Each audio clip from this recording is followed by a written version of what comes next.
हमेशा आप लोग याद रखें, इसे कभी भी आप जीवन में आजमा कर देख लेना। मैंने बहुत सारे साधकों को देखा है, मैंने बहुत सारे तपस्वियों को देखा है, उनके अनुभव को जाना है।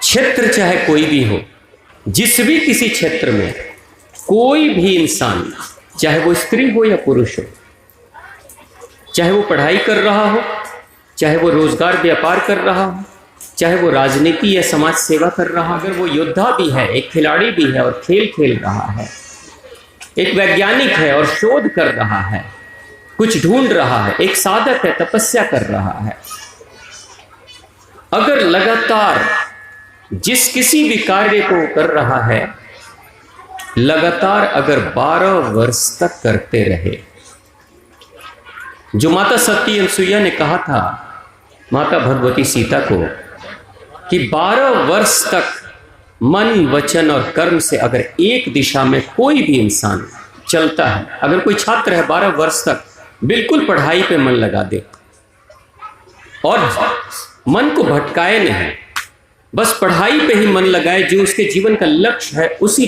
लक्ष्य का पीछा करे, उस लक्ष्य को पाने के लिए किसी भी स्तर पर वो जाए, ज्ञान अर्जित करे, तन से भी पढ़ाई करे, मन से भी पढ़ाई करे और वचन पे भी पढ़ाई की ही बातें चले। अगर कोई छात्र ऐसा करता है, अगर कोई गृहिणी आर्थिक स्थिति घर की खराब है, पैसा घर में नहीं आ रहा है, आमदनी नहीं है, गरीबी है, लेकिन घर की माँ कहती है कि नहीं, मैं अपने घर को अमीर बनाना चाहती हूँ, और अगर अमीरी बढ़ाने के लिए, पैसा बढ़ाने के लिए अगर वो मेहनत करे, अब यहाँ पे मेहनत छोटी मेहनत हो चाहे बड़ी मेहनत हो, छोटी पूंजी लग रही है आपके दुकान में, व्यापार में, रोजगार में, या बड़ी पूंजी लग रही है, ये महत्वपूर्ण नहीं है।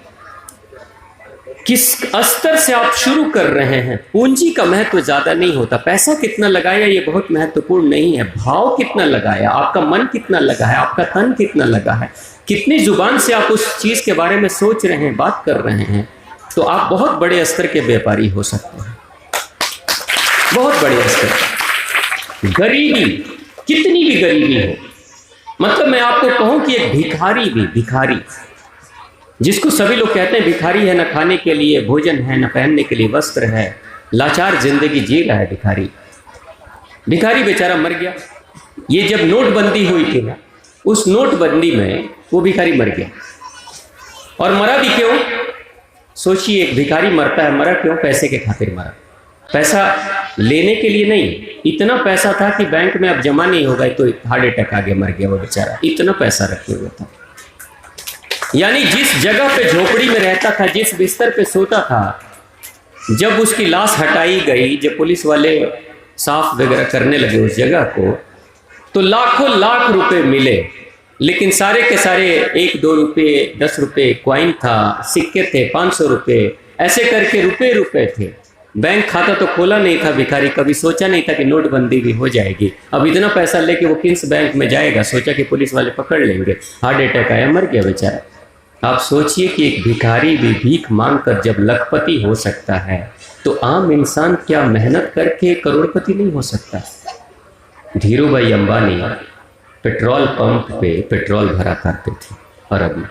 धीरूभाई अंबानी, आज उसी धीरूभाई अंबानी के बेटे की हालत ऐसी है कि दुनिया के कई देशों में उसकी कंपनी चल रही है, जिसको रिलायंस इंडस्ट्री के नाम से जानते हैं। ये प्रयास है।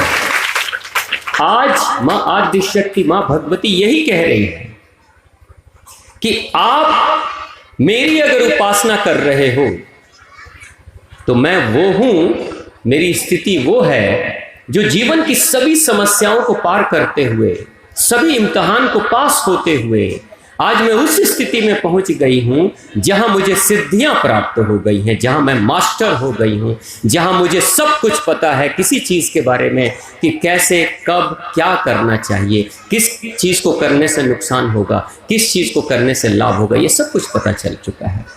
आज का माँ का जो दिन है वो माँ सिद्धदात्री का दिन है। तो प्रेम से बोलिए माँ सिद्धदात्री की। यानी माँ की उपासना जो इंसान करता है, जो भक्त करता है, उसको भी सिद्धियां प्राप्त होती है और बहुत प्रेम से माँ सिद्धियां देती है। जिंदगी की कितनी भी बड़ी समस्या हो, अगर आपकी भक्ति प्रगाढ़ है अगर माता में विश्वास अगाध है, डोलता हुआ विश्वास नहीं, डगमगाता हुआ विश्वास नहीं, मजबूत विश्वास है और एक ही दिशा में आपका विश्वास बह रहा है, प्रवाहित हो रहा है, मंथरा की तरह नहीं। श्री राम को वनवास कराने वाली माता कैकेयी नहीं, मंथरा थी। आखिर मंथरा क्यों डर गई, क्यों सोचती है, क्यों ऐसे विचार की? क्योंकि मंथरा का जो नाम था मंथरा, वो व्यक्ति, वो भक्त जिसका मन थर थर कर रहा है, कांप रहा है, डाउट में है, शंका में है, शक में है, पता नहीं राम कहीं धोखा न देते, भगवान साथ में है लेकिन मन डोल रहा है। ऐसा भक्त जिसका मन डोलता है वो मंथरा होता है, चाहे वो स्त्री हो या पुरुष हो। तो आप अपने आप को पहचान ले कि कहीं आपका भी मन भगवान की भक्ति से डोल तो नहीं रहा है। पूजा कर रहा हूँ, पूजा कर रही हूँ, क्या पता माँ मेरी सुनती है या नहीं सुनती है, क्या पता माँ मेरे लिए कुछ बेहतर करेगी या नहीं करेगी। मत सोचिए ऐसा। आपका काम है माँ की भक्ति करना, और माँ कभी भी आपको अपनी योजना नहीं बताती कि हाँ बेटा मैं ये ऐसा करने वाली हूँ, 1 साल के बाद ऐसा करूँगी। नहीं, अचानक से माँ सीधा लाकर वो चीज़ आपको दे देगी, आपके सामने उपलब्ध करा देगी। आपको लगेगा कि वर्षों से जिसकी तलाश में कर रहा था या कर रही थी, आज वो मिल गई। यही है माँ सिद्धदात्री, यानी अपने भक्तों के किसी भी संकट को माँ बहुत सहजता से दूर कर देती है, अगर विश्वास और भक्ति प्रगाढ़ है तो। आज की स्थिति कथा होने वाली थी नहीं, सुबह से बारिश हो रही थी, नौमी है।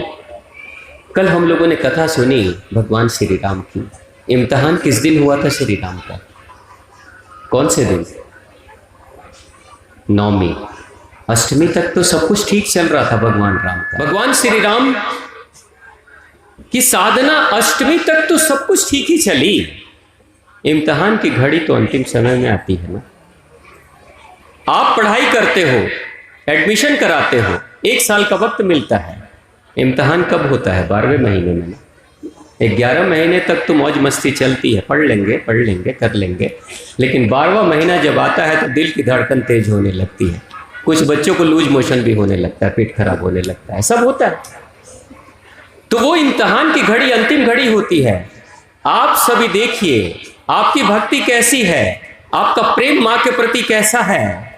सबने कहा आज कथा नहीं हो पाएगी, सबके मन में था। जो आयोजक है वो भी सोच रहे हैं आज कथा नहीं हो पाएगी। कथा हो रही है ना। अगर माँ नहीं चाहती, इम्तिहान तो माँ ले रही थी।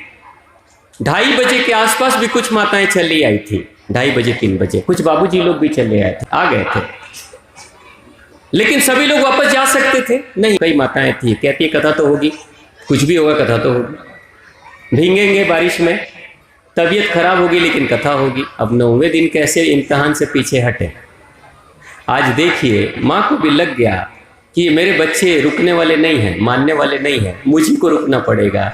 जैसे श्री राम जब आगे बढ़ गए तो माता ही प्रकट हो गई और कहती है मैं तो इम्तिहान ले रही थी।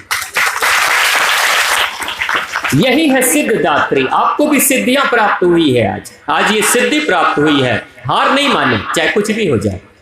मैं आपको बताऊं, एक बार की बात है, उत्तर प्रदेश में मैं कथा कर रहा था। प्रकटीकरण का समय चल रहा था, जो कल रात्रि में प्रकटीकरण माँ का हो रहा था, वही प्रसंग चल रहा था। बारिश होने लगी, आंधी तूफान, इतना तेज आंधी तूफान उठा कि ये ऊपर का टेंट उड़ने लगा, खंबे उखड़ गए सारे। मैंने कहा कि देखो कथा रुकेगी नहीं, कुछ भी हो जाए कथा रुकेगी नहीं। जिन भक्तों को जाना है वो जा सकते हैं, जिनको बैठना है वो बैठ सकते हैं, कथा रुकेगी नहीं। हालत ऐसी हुई कि पानी मेरे सर पे गिर रहा था, टेंट से सीधा सर पे गिर रहा था। और हमारे जो साउंड सिस्टम वाले थे वो बलिया से आए हुए थे। साउंड सिस्टम वाले भैया कहते हैं स्वामी जी पानी चला जाएगा, सारा साउंड सिस्टम हमारा खराब हो जाएगा। मैंने कहा बंद कर दो, उन सबको बंद करो, उस पर आप अपने कवर कर दो, जो भी डालना है डाल दो, कथा रुकेगी नहीं, कथा तो चलेगी। कुछ लोग, कुछ माताएं बहनें बैठी हुई थी, कुछ पिता तुल्य पुरुष बैठे हुए थे। कथा वैसे ही चलती रहे, सब के सब भीग गए, बिल्कुल तर हो गए। एक माता जी थी 70 साल की, वो कहती हैं मेरे बेटे बड़े नाराज होते हैं कि बारिश में भीगना मत, तबीयत खराब हो जाती। जिस दिन मैं बारिश में भीगती हूँ तबीयत खराब हो जाती। और वो बैठे रह गई, बारिश में भींगी, पूरा जम के भींगी और लगातार 1-1.5 घंटे तक भीगते रही। दूसरे दिन कथा में सबसे पहले पहुंच गई, कहती आज पहली बार मेरी तबीयत नहीं खराब हुई। और स्थिति देखिए, मां का इम्तिहान देखिए। लोगों ने बताया कि आसपास के सभी क्षेत्रों में, यानी जहां कथा हो रही है उस कथा से चारों तरफ आधे किलोमीटर के दूरी पे ओले पड़ रहे थे, बड़े बड़े ओले, बर्फ के बड़े बड़े टुकड़े, 100-100 ग्राम के, 200-200 ग्राम के ओले पड़ रहे थे। आप सोचिए कथा पंडाल में जहां का ऊपर का टेंट उड़ चुका है, कुछ भी नहीं है छत के ऊपर, सर के ऊपर कुछ नहीं है, अगर वहां ओले पड़ते तो फिर क्या होता लोगों का। लेकिन ओले पड़े, कथा के पंडाल के चारों तरफ आधे किलोमीटर पे ओले पड़े, लेकिन कथा में ओले नहीं पड़े। आप डट जाओगे ना, आप डट जाओगे तो आप माँ को हराओगे नहीं, माँ हार के भी जीत जाएगी, क्योंकि मेरे बच्चे हैं, इरादे के पक्के हैं। मैं पार्वती तो ये भी पर्वत जैसे बैठे हैं, यही है, यही तो देखना चाहती है माँ कि आप में कितनी शक्ति है, भक्ति है, और उस भक्ति के अनुसार से माँ आशीर्वाद देती है। कोई भी माता पिता कभी नहीं चाहता उसके बच्चे कमजोर हो, कभी नहीं चाहता। वो कहता है बेटा संघर्ष करो। मेरे बाबूजी बार बार कहते थे एक बात को, जब कभी भी जीवन में तकलीफ होती थी ना, कठिनाई होती थी, कभी कभी हम लोग परेशान हो जाते थे भाई बहन, तो माँ कहती थी बहुत तकलीफ हो रही है इन लोगों को, तो आप थोड़ा सा नियम अपने बदल दें, थोड़े नरमी बरतें। आप कह देते हैं कि ये काम होना चाहिए तो होना चाहिए, आप थोड़े सख्त होते हैं। तो बाबूजी ने एक दिन माँ को समझाया, कहते हैं सुनो, जब तक तुम हो, जब तक मैं हूँ, तब तक तो चिड़िए की तरह घोंसले में, आंचल में छिपा के रखोगी इन लोगों को। जिस दिन ये जिंदगी की तपती धूप में जाएंगे ना, और जिस दिन जिंदगी की समस्याओं को झेलेंगे, उस दिन शरीर नहीं इनकी हड्डियां भी कांप जाएंगी अगर समस्या से जूझेंगे नहीं अभी से। तो ये ट्रेनिंग चल रहा है। बाबूजी कहते हैं ये इन सब की ट्रेनिंग चल रही है, और इस ट्रेनिंग में इनको इतना कमजोर मत बना दो कि जीवन की समस्याएं जब सामने आएंगी तो टूट जाएंगे, भंवर जाल में उलझ जाएंगे, रोने लगेंगे, हार जाएंगे, पराजित हो जाएंगे। कई लोग तो समस्याओं से पागल भी हो जाते हैं, ऐसा भी होता है। झेलने दो समस्याओं को। समस्या को इंसान जब झेलता है तो वो मजबूत बनता है और शक्तिशाली बनता है। माँ आदि शक्ति यही कहती है कि जैसे मैं पार्वती हूँ, मैं पर्वत जैसे इरादे रखती हूँ, तो मेरी संतान भी पर्वत जैसे इरादे होने चाहिए, उनके भी इरादे पर्वत जैसे होंगे।